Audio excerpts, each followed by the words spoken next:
Hey, what's up? It's Dylan here with School of Hot Takes. Just trying to offer you all a little bit more content, so I'll be doing just a couple talks a week on some just current events I've seen in the NFL, just whether they be trends or just some different thoughts I have. And I'll try to do this on a weekly basis, maybe a couple times. So welcome to number one. This is a little porch talk today. Sometimes maybe I'll do a walk talk, maybe a porch talk. Really just depends on what I'm feeling. So I want to kind of focus in on the rookie QBs for this talk. I think they've been lackluster to say the least. If you kind of consider all the hype that they had coming into this season, obviously with Caleb Williams, and then you got Jayden Daniels, Bo Nix, J.J. McCarthy, Michael Penix. There was just a lot of hype in the draft with all of them coming in. And then just so far, I haven't quite been impressed, I could say, with any of them. Now, granted, it's only week 2. They are rookies, so I don't think we should be expecting a lot regardless. I think right now, if I were to rank them, I'm going to go first Jayden Daniels. I think he's looked the best so far. That could be a product of he's got a really good offensive coordinator. Cliff Kingsbury is exceptional.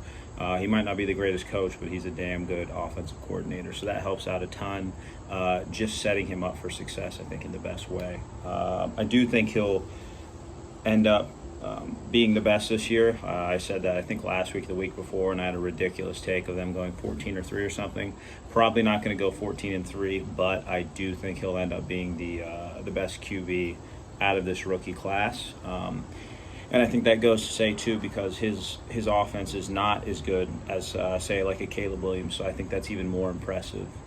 And I think they will figure out that kind of red zone struggle they have right now. I think that'll kind of come over the season. They'll figure that out. They'll figure out how to score the ball a little bit more. And I think he'll also figure out how to not take as many hits after seeing things like Tua, things like that, over the season. So hopefully he'll learn how to not take so many big hits just because of his body type. 2, this is a toss-up, but I probably have to go Caleb Williams. Although him and Bo Nix are pretty damn close in all honesty. Like, neither one have been that good. I think I'm a little more bummed out at Caleb, just given the weapons he had around him. But I don't think the Chicago Bears have an identity. I don't think they have any kind of identity, or I don't think they know what they're doing yet. And then Caleb just looks all out of whack now. Their offensive line is not good, so he's being rushed a ton. He doesn't have a ton of time in the pocket, but he's making still some really, really just dumb throws. So I think over the course of the season, he'll kind of figure those out. But I haven't really seen too many wow throws by him yet, which I was thinking I would see a couple more. He had a couple good ones yesterday, but like I said, man, that one pick, it was triple covered. He escaped, which was really cool. He escaped out of the pocket. He was about to get sacked, but then throws into triple coverage. I'm not quite sure. So I think that'll kind of come with time. Once again, it's week 2. He's a rookie. But the hype coming in, it was really against him, just seeing how everyone expected him to play, and then what's kind of laying out and kind of playing out right now. And I'll be honest, I was in on that too, so also my bad. Then I'd have to probably go Bo Nix next. I thought he was going to be better. We had this talk, Mitch and I both said he was going to be better, mainly because I thought Sean Payton was going to kind of help him out a lot more, but I am seeing a lot more of what Brian said. I don't think he pushes the ball down the field at all, and I don't know if Sean Payton doesn't trust him or what, but I'm just not seeing anything down the field, just dinks and dunks, and even that he's having some issues reading the field. I think he is getting pressured a little bit, but I just don't quite see it yet. Once again, I think he'll be okay. It's week 2, so we'll kind of see. I do think Michael Penix, we're going to see him this year. Kirk Cousins looks like a shell of himself. He looks scared. He's not mobile anymore. What mobility he did have, he's done with that.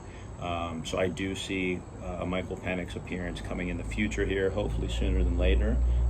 That's just kind of me, because I like him, obviously, a lot more than most. And then we'll see how J.J. McCarthy is next season. That'll be, I think, he's going to end up being the best because of the situation he got put in. Sam Darnold is out there slinging it. Shout out Sam Darnold and the Vikings. and he gets to kind of see like, hey, this is how we prepare for games. You know, this is how we look when we're under pressure. This is how we look. You know, a lot of different stuff. So he gets to kind of learn and sit back. And I think that is going to really, really help him, and I look forward to seeing him next year. So those are just my thoughts on the rookie QBs, how they're laying out right now. Don't forget to subscribe to School of Hot Takes. We've got a YouTube, we've got a TikTok, so make sure to look us up on there. If you have any questions, concerns, comments, just hit us up, and we'll get back to you. Thanks. Deuces.